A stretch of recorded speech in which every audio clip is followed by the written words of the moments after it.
오늘도 나타날까? 오늘은 오랜만에 온 가족이 모이는 날이었어요. 거실 가득 웃음소리가 울려 퍼지고 부엌에서는 정성스럽게 준비한 음식 냄새가 향긋하게 퍼져나왔습니다. 가족들은 둘러앉아 그동안 못다한 이야기들을 나누며 즐거운 시간을 보내고 있었어요. 그런데 말이죠. 윤말수는 다른 가족들과 달리 거실 한편 창가에 조용히 앉아 있었습니다. 78세의 나이에도 여전히 고든 자세를 유지하던 말순의 시선이 창문에 고정되어 있었어요. 그곳에는 검은 나비 한 마리가 유리창에 달라붙어 있었거든요. 순간 말순의 얼굴이 하얗게 변했어요. 마치 벼락을 맞은 듯한 표정이었습니다. 가슴이 쿵 하고 내려앉는 느낌이 들었고 숨이 막히는 것 같았어요. 손끝이 차가워지면서 온몸이 떨리기 시작했습니다. 또 시작이구나. 말순의 입술이 바들바들 떨렸어요. 그녀의 눈빛에는 깊은 두려움이 서려 있었습니다. 왜냐하면 말순에게는 잊을 수 없는 기억들이 있었거든요. 5년 전 남편 태수가 세상을 떠나던 그날부터 검은 나비가 나타나기 시작했어요. 3년 전 친정 어머니가 위독하다는 소식을 들었던 그날도 마찬가지였습니다. 그리고 그 이전에도 집안에 크고 작은 불행이 닥칠 때마다 어김없이 검은 나비가 나타났었어요. 말수는 이것을 단순한 우연으로 여길 수 없었습니다. 그녀에게 검은 나비는 집안의 저주를 알리는 불길한 전령이었어요. 과거의 고통스러운 기억들이 파도처럼 밀려오면서 가슴이 답답해졌습니다. 가족들은 여전히 즐거운 분위기 속에서 이야기를 나누고 있었어요. 하지만 손자 수연과 둘째 며느리 정희는 할머니의 굳어진 표정을 보고 뭔가 이상함을 느꼈습니다. 할머니 괜찮으세요? 수연이 걱정스러운 목소리로 물었어요. 말수는 대답 대신 떨리는 손으로 옷깃을 여미며 창밖을 계속 응시했습니다. 그녀의 마음속에는 불안한 예감이 짙게 드리워져 있었어요.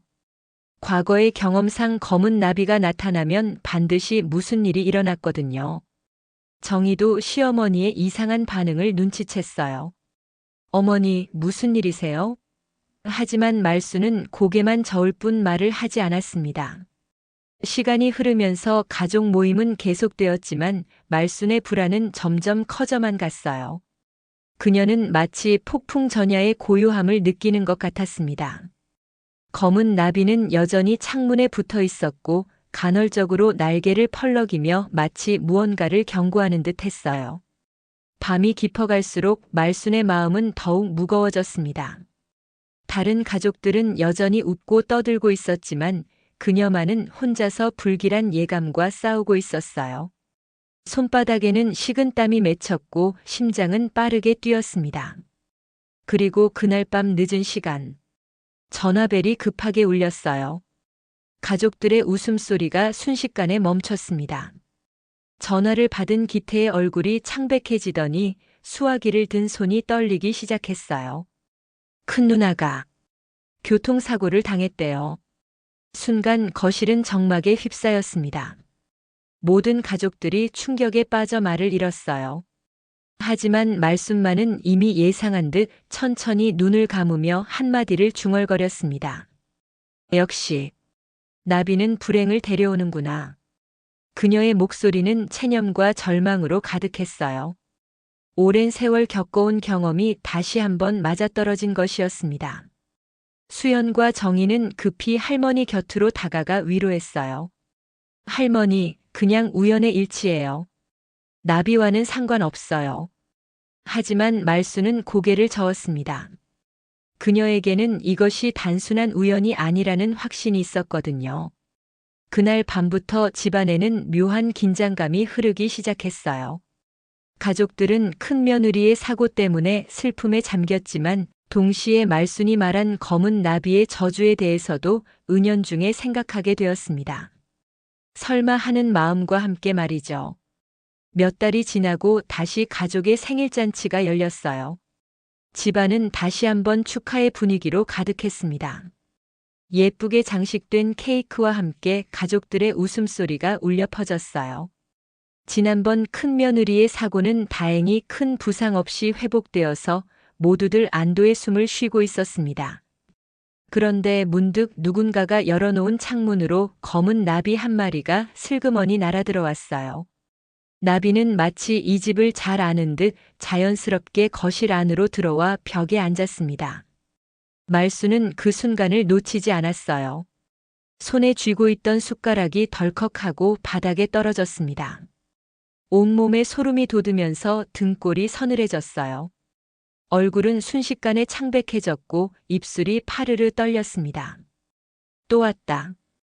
이번에도 무언가 일어날 거야. 말순의 떨리는 목소리가 거실에 울려 퍼졌어요. 즐겁게 떠들던 가족들이 모두 말순을 바라봤습니다. 그들의 표정에는 당황스러움과 걱정이 섞여 있었어요. 어머니, 그냥 나비일 뿐이에요. 정희가 다정하게 말했습니다. 미신 같은 걸로 걱정하지 마세요. 기태도 웃으며 말했어요. 엄마, 요즘 세상에 그런 걸 믿으시면 어떡해요. 그냥 우연이에요. 하지만 말순의 불안한 마음은 쉽게 가라앉지 않았습니다. 과거의 경험이 너무나 생생했거든요. 그녀는 떨리는 손으로 가슴을 쓸어내리며 깊은 한숨을 쉬었어요. 그리고 정말로 그 직후였습니다. 기태의 휴대폰이 급하게 울렸어요. 전화를 받은 기태의 표정이 점점 일그러지더니 결국 절망적인 표정으로 변했습니다. 무슨 일이에요? 정희가 급하게 물었어요. 기태는 떨리는 목소리로 대답했습니다. 사업이 완전히 망했어요. 투자한 회사가 하루아침에 사라져버렸어요. 우리가 투자한 돈도 대출받은 돈도 모두 날아갔어요. 가족들은 순간 말문이 막혔어요. 축하의 분위기는 순식간에 절망으로 바뀌었습니다. 기태는 머리를 감싸 쥐며 주저앉았고 정희는 믿을 수 없다는 표정으로 멍하니 서 있었어요. 이럴 수가. 어떻게 이런 일이. 기태의 목소리는 절망으로 가득했습니다. 그때 말순이 천천히 고개를 들어 가족들을 바라봤어요. 그녀의 눈에는 이미 체념이 가득했습니다. 마치 이미 예상했다는 듯한 표정이었어요. 정희의 얼굴에서 혈색이 사라졌습니다. 처음에는 할머니의 미신을 믿지 않았지만 두 번이나 겹친 불행에 마음이 흔들리기 시작했어요. 혹시 정말로 검은 나비와 불행 사이에 어떤 연관이 있는 건 아닐까요? 정희는 처음에는 이것도 우연이라고 믿으려 했어요. 하지만 두 번이나 겹친 불행 앞에서 마음이 점점 흔들리기 시작했습니다. 그날 밤 집안은 무거운 침묵에 잠겼습니다. 생일 케이크는 그대로 남겨진 채 아무도 손대지 않았어요. 기태는 계속해서 전화를 받으며 사업 정리를 위해 분주히 움직였지만 상황은 점점 더 심각해져만 갔습니다. 말수는 수연과 정희를 조용히 자신의 방으로 불렀어요. 그녀의 방은 오래된 가구들로 가득했고 곳곳에는 세월의 흔적이 배어 있었습니다. 말수는 침대 가장자리에 앉아 깊은 한숨을 쉬었어요. 수연아, 정희야. 내가 하는 말 좀 들어보렴. 두 사람은 말순의 진지한 표정을 보며 긴장했어요. 무슨 중요한 이야기를 할 것 같은 예감이 들었거든요. 너희 할아버지가 세상을 떠나던 날에 처음 그 나비가 창문에 붙어 있었어. 말순의 목소리가 떨렸어요. 눈가에는 어느새 눈물이 맺혀 있었습니다. 수연은 할머니의 말을 들으며 가슴이 뛰기 시작했어요. 단순한 미신이라고 치부하기에는 뭔가 석연치 않은 구석이 있었거든요. 할아버지의 죽음에 대해서는 가족들 사이에서도 제대로 된 이야기를 나눈 적이 없었어요. 할머니, 혹시 할아버지에게 무슨 일이 있었던 건가요? 수연이 조심스럽게 물었습니다. 말수는 잠시 머뭇거리다가 입을 열었어요. 너희도 알잖아. 할아버지가 어떻게 세상을 떠나셨는지. 하지만 그 이야기는 그녀는 말을 잇지 못하고 고개를 떨어뜨렸습니다. 정희도 이제는 더 이상 단순한 우연으로 여길 수 없다는 생각이 들기 시작했어요. 두 번의 사건이 모두 검은 나비가 나타난 직후에 일어났다는 것이 너무나 기이했거든요.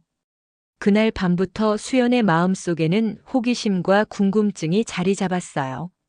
할아버지의 죽음에 숨겨진 진실이 있을 것 같았습니다. 그리고 검은 나비가 정말로 불행을 가져오는 존재인지 아니면 다른 의미가 있는 건지 알고 싶었어요. 말수는 그날 밤 잠들기 전까지 창문을 계속 바라봤습니다. 검은 나비는 여전히 그곳에 있었고 마치 무언가를 지켜보고 있는 것 같았어요. 그녀는 이불을 턱까지 끌어올리며 중얼거렸습니다. 이번에는 또 뭐가 일어날까? 새벽이 되어서야 검은 나비는 어디론가 사라졌어요. 하지만 말순의 마음속 불안은 더욱 깊어져만 갔습니다. 할머니의 말이 수연의 머릿속에서 떠나지 않았어요. 며칠이 지나도 계속 맴돌았습니다. 할아버지에게 무슨 일이 있었던 걸까? 왜 할머니는 그렇게 아픈 표정을 지었을까? 궁금증은 점점 커져만 갔어요. 어느 토요일 오후 수연은 혼자 집에 있게 되었습니다. 부모님은 기태 삼촌의 사업 문제로 은행에 가셨고 할머니는 병원에 가셨어요. 수연은 이 기회를 놓치고 싶지 않았습니다. 그는 2층에 있는 할아버지의 서재로 향했어요. 그곳은 할아버지가 돌아가신 후 거의 손대지 않은 공간이었습니다. 문을 열자 오래된 책 냄새와 함께 먼지가 날렸어요. 서재는 마치 시간이 멈춘 듯 5년 전 그대로의 모습이었습니다. 수연은 천천히 서재를 둘러보기 시작했습니다. 뭔가 있을 거야. 분명히. 수연은 조심스럽게 방 안을 둘러봤어요. 책장에는 할아버지가 읽던 책들이 그대로 꽂혀 있었고 책상 위에는 안경과 펜이 놓여 있었습니다. 마치 할아버지가 잠시 자리를 비운 것처럼 느껴졌어요. 할아버지, 정말 무슨 일이 있었던 거예요? 수연은 혼잣말을 하며 책상 서랍을 하나씩 열어보기 시작했어요. 첫 번째 서랍에는 볼펜과 클립, 고무줄 같은 문구용품들이 있었습니다. 두 번째 서랍에는 오래된 사진들과 명함들이 들어 있었어요. 그런데 세 번째 서랍을 열려고 하니 열리지 않았습니다. 잠겨 있었어요. 수연은 더욱 호기심이 생겼습니다. 왜 이 서랍만 잠가 놓았을까요? 열쇠가 어디 있을까? 수연은 책상 곳곳을 뒤져봤어요. 그러다가 책장에 꽂힌 두꺼운 책 한 권이 눈에 들어왔습니다. 책 제목은 나비의 생태였어요. 왜 할아버지가 나비에 관한 책을 읽었을까 궁금해서 책을 꺼내봤습니다. 책을 펼치자 중간 페이지에 뭔가 끼워져 있었어요. 작은 열쇠였습니다. 수연의 심장이 빠르게 뛰기 시작했어요. 혹시 이 열쇠가 서랍 열쇠일까요? 떨리는 손으로 열쇠를 서랍에 넣어봤어요. 딸깍 열쇠가 맞았습니다. 서랍이 천천히 열렸어요. 수연은 숨을 죽이고 서랍 안을 들여다봤습니다. 서랍 안에는 작은 나무 상자가 하나 들어 있었어요.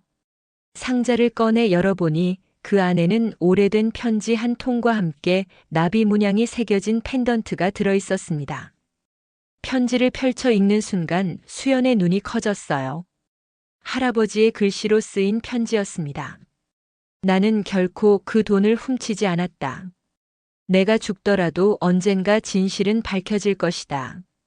수연은 편지를 읽으며 온몸이 떨렸어요. 지금까지 알고 있던 것과 완전히 다른 내용이었거든요. 가족들은 모두 할아버지가 회사 돈을 훔쳤다고 알고 있었어요. 그래서 그 죄책감 때문에 세상을 떠났다고 생각했습니다.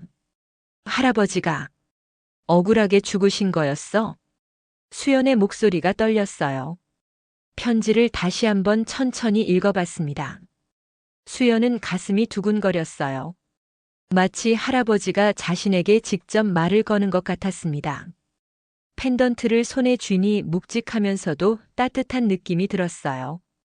그는 곧장 1층으로 내려가 정희를 찾았습니다. 엄마, 급한 얘기가 있어요. 정희는 설거지를 하다가 수연의 다급한 목소리를 듣고 돌아봤어요.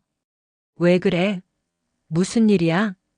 수연은 편지와 펜던트를 정희에게 보여줬습니다. 이거 할아버지 서재에서 찾았어요. 엄마가 한번 읽어봐요. 정희는 수연이 건넨 편지를 받아 읽기 시작했어요. 첫 문장부터 읽어가면서 그녀의 표정이 점점 놀라움으로 변했습니다. 편지를 다 읽고 나서는 한참 동안 말을 하지 못했어요. 이게 정말 할아버지가 쓰신 거야? 정희의 목소리가 떨렸습니다. 네, 할아버지 필체 맞아요. 그리고 이 펜던트도 함께 있었어요. 정희는 펜던트를 자세히 살펴봤어요. 나비 문양이 아주 정교하게 새겨져 있었습니다. 그런데 이상했어요. 만약 할아버지가 정말 결백했다면 왜 그동안 아무도 이 사실을 몰랐을까요? 수연아, 이 이야기 할머니는 아직 모르시지? 정희가 물었어요. 네, 아직 말씀드리지 않았어요. 어떻게 해야 할까요? 정희는 잠시 생각에 잠겼어요. 만약 이 편지가 진짜라면 말순이 그동안 얼마나 큰 고통을 겪었을까요?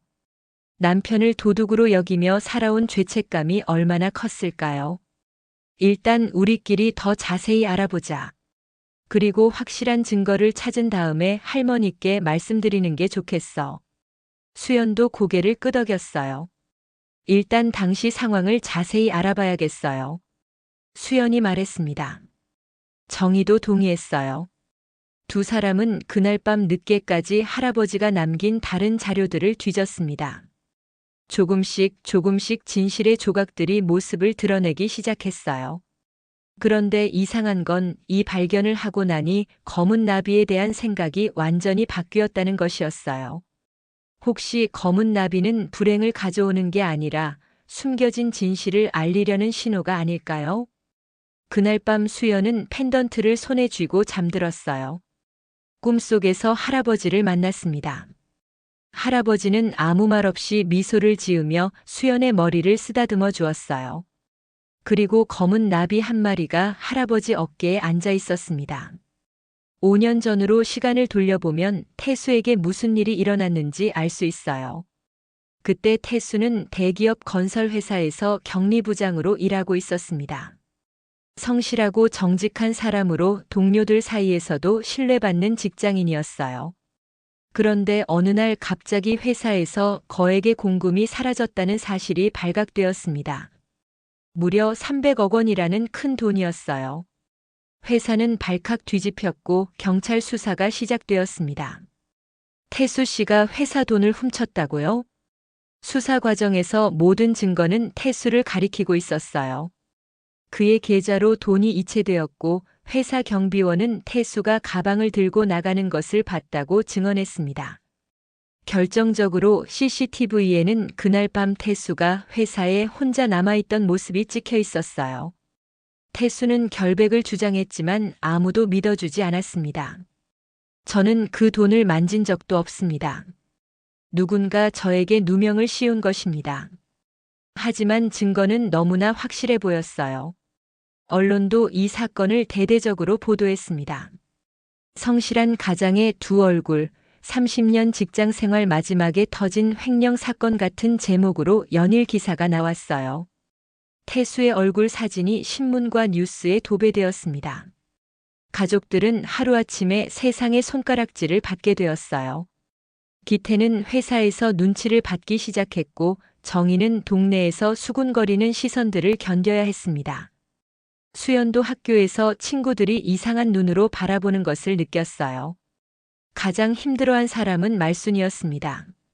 40년을 함께 산 남편이 그런 사람이었다는 것을 받아들일 수 없었어요. 당신이 정말 그런 일을 했나요? 면회실에서 말순이 물었을 때 태수는 고개를 저었습니다. 여보, 나를 믿어줘. 나는 정말 결백해. 하지만 증거가 너무 확실했어요. 말순도 마음 한편으로는 의심이 들기 시작했습니다. 정말 남편을 제대로 알고 있었던 걸까요? 그런데 이상한 일이 계속 일어났어요. 태수는 면회를 올 때마다 뭔가 말하고 싶어하는 눈치였지만 결국 입을 다물곤 했습니다. 마치 무언가를 두려워하는 것 같았어요. 여보, 혹시 다른 이유가 있는 거야?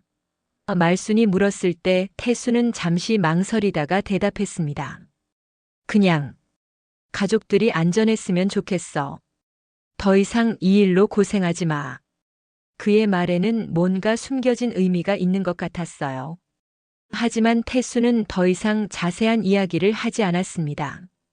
사실 회사 공금 횡령 사건은 빙산의 일각이었을 뿐이었어요. 그 돈은 불법 정치자금이나 조직 범죄와 연결된 검은 돈이어서 태수가 폭로하면 오히려 가족 모두가 위험에 빠졌을 것이 분명해요.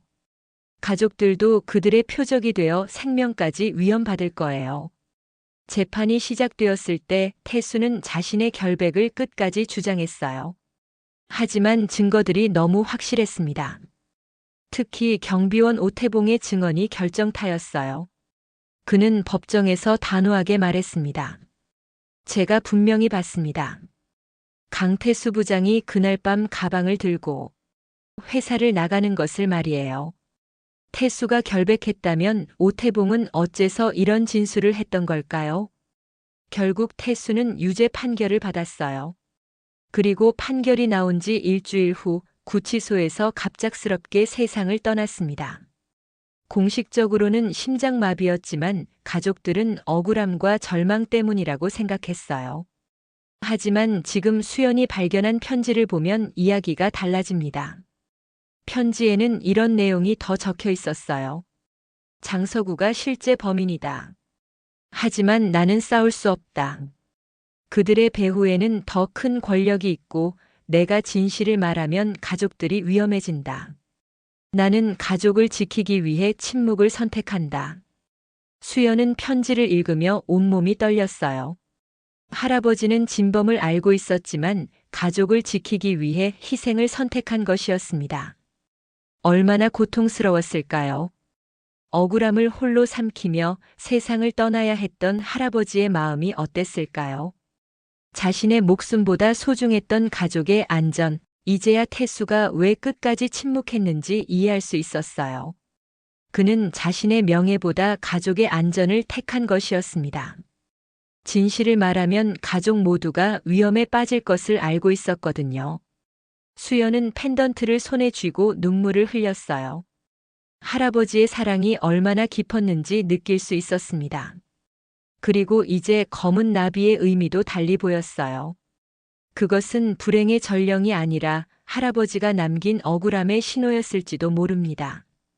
정희와 수연은 편지에서 언급된 경비원 오태봉을 찾기 위해 나섰어요. 5년이 지난 후 그가 어디서 무엇을 하고 있는지 알아내는 것은 쉽지 않았습니다. 며칠 동안 이곳저곳 수소문한 끝에 드디어 그가 요양병원에 입원해 있다는 사실을 알아냈어요. 병원으로 향하는 길에 정희의 마음은 복잡했습니다. 정말 그 사람이 거짓 증언을 한 걸까? 한편으로는 믿고 싶지 않았지만 다른 한편으로는 진실을 꼭 알고 싶었어요. 요양병원 3층 305호실.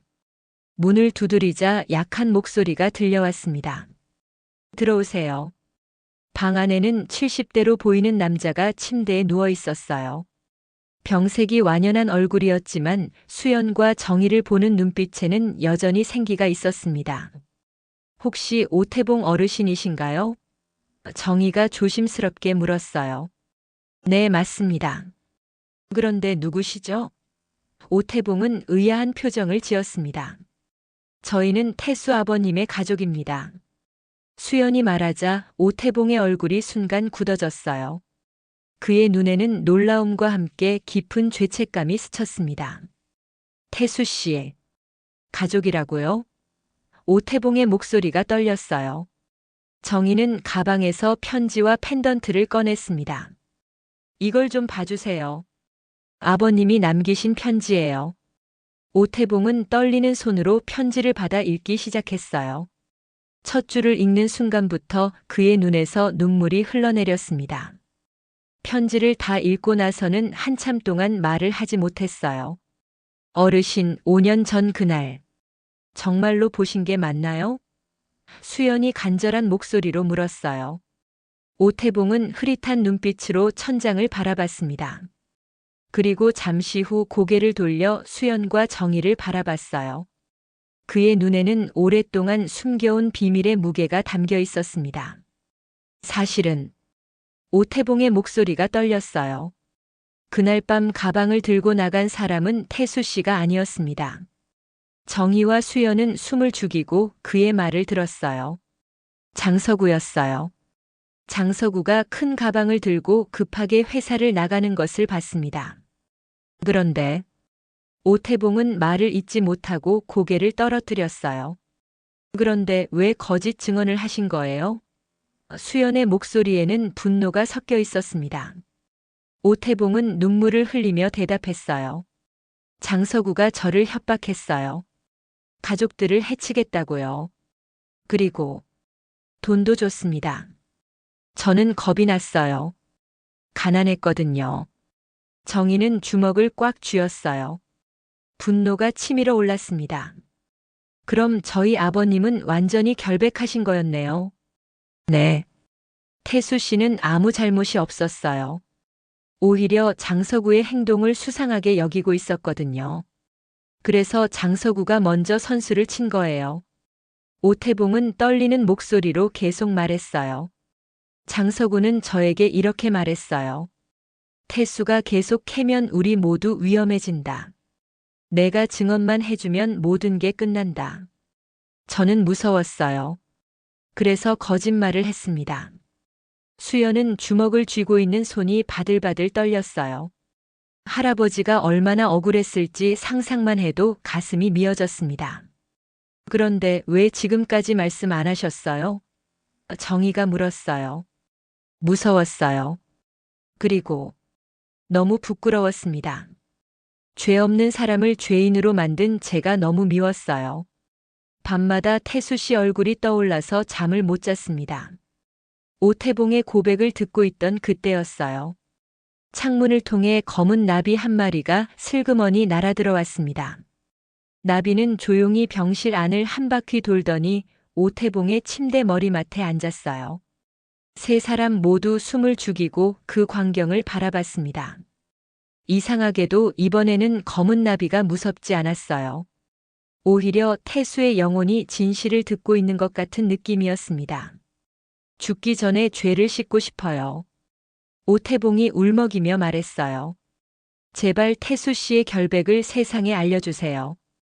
그것만이 제가 할 수 있는 마지막 속죄예요. 수연과 정희는 고개를 끄덕였어요. 이제 진실을 밝혀야 할 때가 왔습니다.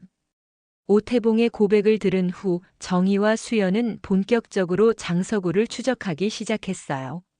쉽지 않은 일이었지만 이제 포기할 수 없었어요. 인터넷 검색을 통해 그의 현재 모습을 찾아보니 놀라운 사실을 발견했습니다. 장서구는 이름을 장대호로 바꾸고 지역사회에서 자선가로 활동하고 있었어요. 언론에서는 그를 나눔의 천사, 지역사회의 등불 같은 찬사로 부르고 있었습니다. 고아원과 양로원에 거액을 기부하고 어려운 이웃들을 돕는 모범적인 시민으로 포장되어 있었어요. 이렇게 뻔뻔할 수가. 정희는 분노로 온몸이 떨렸습니다. 수연도 마찬가지였어요. 할아버지를 죽음으로 몰고 간 돈으로 선량한 척하고 있다니. 두 사람은 더 자세한 증거를 모으기 시작했어요. 태수가 남긴 기록들을 하나하나 분석하고 당시 금융거래 내역도 다시 살펴봤습니다. 그리고 오태봉에게서 받은 상세한 증언을 정리했어요. 조사가 진행될수록 충격적인 사실들이 드러났습니다. 장서구는 단순히 공급만 횡령한 게 아니었어요. 회사를 통해 불법 정치 자금을 세탁하고 조직 범죄와도 연결되어 있었습니다. 태수는 이 사실을 알아채고 있었던 것이죠. 그래서 할아버지가 위험하다고 생각하신 거구나. 수연이 중얼거렸어요. 정희는 모든 자료를 정리해서 검찰에 제출했습니다. 동시에 언론사에도 연락해서 진실을 알렸어요. 오태봉도 용기를 내어 정식으로 재증언하겠다고 나섰습니다. 며칠 후 사건이 대대적으로 보도되기 시작했어요. 5년 전 횡령 사건의 진실, 선량한 시민의 가면을 쓴 진짜 범인 같은 제목으로 연일 기사가 나왔습니다. 장서구는 처음에는 모든 것을 부인했어요. 말도 안 되는 소리다. 나는 아무것도 하지 않았다. 하지만 증거들이 속속 드러나면서 그의 거짓말은 더 이상 통하지 않았습니다. 결국 재수사가 시작되었고 장서구는 구속되었어요. 그동안 존경받던 자선가의 가면은 단숨에 벗겨졌습니다. 언론은 그의 위선적인 행동들을 낱낱이 파헤쳤어요. 법정에 선 장서구는 완전히 몰락한 모습이었습니다. 더 이상 당당하지 못했어요. 고개를 숙인 채 변호인 옆에 초라하게 앉아 있었습니다. 가족 회의가 열렸어요. 모든 가족들이 모인 자리에서 수연은 일어섰습니다. 그의 손에는 할아버지의 펜던트가 들려 있었어요. 할아버지는 도둑이 아니셨습니다. 수연의 목소리는 떨렸지만 또렷했어요. 할아버지는 희생양이었어요. 우리 가족을 지키기 위해 모든 걸 감수하신 거였어요. 말수는 그 말을 듣는 순간 무너져 내렸어요. 오랫동안 품고 있던 죄책감과 고통이 한꺼번에 터져 나왔습니다. 당신, 정말 결백했구나. 그녀는 오열하며 태수의 영정을 바라봤어요. 모든 진실이 밝혀진 후 가족들은 다시 모였어요. 이번에는 태수의 명예를 회복하는 의미 있는 자리였습니다. 거실에는 태수의 영정이 놓여 있었고 그 앞에는 하얀 국화꽃이 정성스럽게 꽂혀 있었어요. 수연은 비밀 상자에서 발견한 나비 문양의 펜던트를 조심스럽게 말순에게 건넸습니다. 할머니, 이걸 받으세요. 할아버지께서 할머니를 위해 남겨두신 거예요. 말순은 떨리는 손으로 펜던트를 받았어요. 그 순간 젊은 시절의 기억이 생생하게 떠올랐습니다.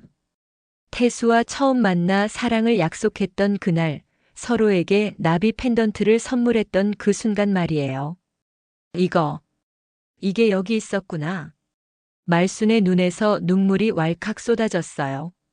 40년 전 신혼 시절, 태수가 나비처럼 아름다운 사랑을 하자며 건넸던 바로 그 펜던트였습니다. 말수는 펜던트를 가슴에 꼭 안으며 흐느꼈어요. 당신을 의심했던 나를 용서해 주세요. 나는 정말 바보였어요. 정희는 시댁 어른들을 향해 단호하게 말했어요. 이제 알았죠? 나비는 불행의 징조가 아니었어요. 억울한 진실을 알리려던 목소리였습니다. 기태도 고개를 끄덕이며 말했어요. 아버지, 정말 죄송했습니다. 저희가 아버지를 믿지 못했어요. 그때 창문 쪽에서 날개짓 소리가 들렸어요. 모든 가족들이 고개를 돌려보니 하얀 나비 한 마리가 열린 창문으로 날아들어오고 있었습니다. 하얀 나비는 거실 안을 한 바퀴 돌더니 태수의 영정 앞에 살며시 앉았어요. 마치 태수가 가족들에게 인사하는 것 같았습니다. 할아버지. 수연이 눈물을 흘리며 중얼거렸어요. 말수는 하얀 나비를 바라보며 미소를 지었어요. 오랜만에 지어보는 진심 어린 미소였습니다. 당신이 보내주신 거지요? 이제 모든 게 끝났다고. 그날 태수의 억울함은 공식적으로 인정받았어요. 검찰은 그의 무죄를 선언했고 언론은 그를 억울한 희생자로 재조명했습니다. 집안은 처음으로 진정한 평화를 되찾았어요. 며칠 후 말수는 혼자 태수의 영정 앞에 무릎을 꿇고 앉았어요.